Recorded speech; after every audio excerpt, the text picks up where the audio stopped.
Welcome to another video lesson from the Jelly Roll Club. Hey quilty friends, Yvonne here. Today we have a very special episode of the Jelly Roll Club. Today's the first day of the Plant Lady project. So with me today is a special guest and her friend Lily. So why don't you tell them what we're going to be doing today? Today we're going to be teaching you how to dye fabric with tea. Great, that's exactly what we're going to do. So in order to start the Plant Lady project, the first thing that I'm going to show you how to do is how to dye your fabric using natural ingredients in your kitchen. It's a project easy enough that you can do it with a young child, and it's chemical free and all natural. So let's get started. Let's go into the kitchen and learn how to dye some of our fabric. All right, friends. In order to dye my fabric, I used 5 family-sized tea bags, black tea because they have the most tannins.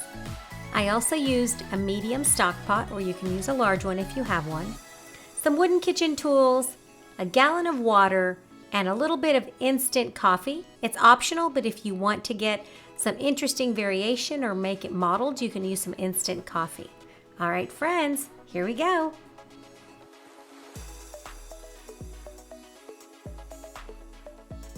Before you begin, you should wash the fabric in pH-neutral soap and do not dry. Fill your dye pot with water and place the tea bags inside. I used 5 tea bags for this tutorial.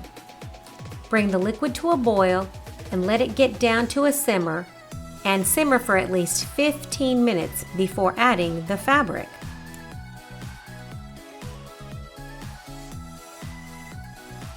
Make sure the tea bags are fully submerged in the water before you begin the boiling process. This ensures that the tea bags will release all of their nice dark tannins. Tannins are the chemical compounds in tea. They're usually found in plant-based foods and beverages, but they're responsible for that bitter flavor and the color that we see coming from the tea bags. It's happy. Why does it look like it's breaking? You want to smell it? Do you want one of these? What is this? Open one of those. I'm scared I'll spill it. Now you can open that and put it in there. Just pull it out of the package. What? Pull it out? Uh-huh. Hey, while you're here, why don't you hit the subscribe button and ring the bell so that you're always notified whenever we drop new content on this channel. What are you doing? Open. And drop it in there. So I just drop it in there and... Mm-hmm. There you go. Here it is.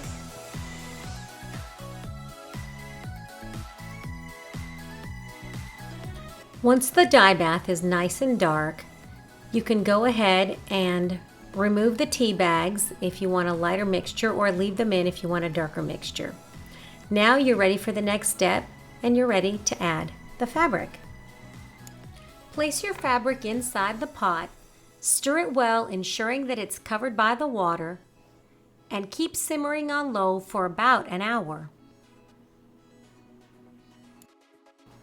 Allow the fabric to boil for about an hour in the stock pot.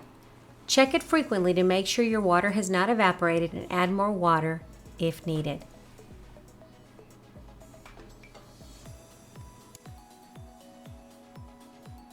As the fabric simmers, you can check the color to see how it's developing. Move it around to make sure that you don't have any dry spots, and if you want to make it darker, you can always add a little bit of instant coffee. So I added a couple of teaspoons of instant coffee. It made it nice and rich brown, which is the color I'm going for. I want a light cocoa brown for my fabric. So once I did that, I stirred it all back up, pushing all the fabric back into the water, and then I continued to let it simmer.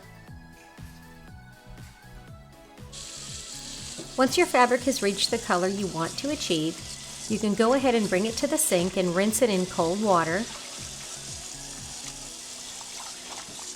And just keep rinsing until all of the dye has come out of the water. And then once the fabric and the water starts running completely clear and there's no more tea inside your fabric, then you are done and you are ready to set it in a casserole dish on the stove and just leave it kind of wet. I leave it wet overnight to finish setting the color. If I want to add a little bit of a speckly mix, you can always add salt to your fabric, and that gives it a nice kind of vintagey speckled look, which I love, which is the look I'm going for. So once I let it rest, go ahead and sprinkle it with some salt, pat it down, and I wait for the magic to happen overnight.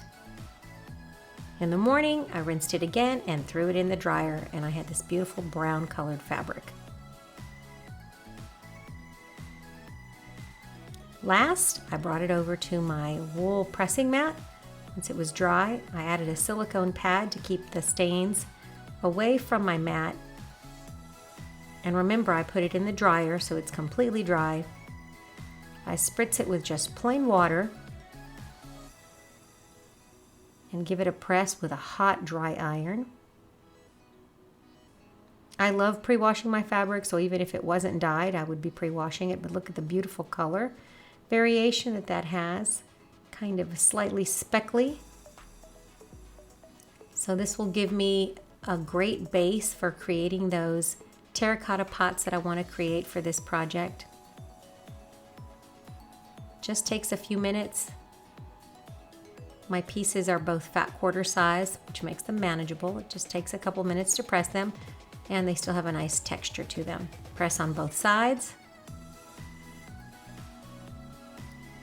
And don't worry about it if you see some spots that the dye did not adhere to, because I will show you how to take care of that in a later episode.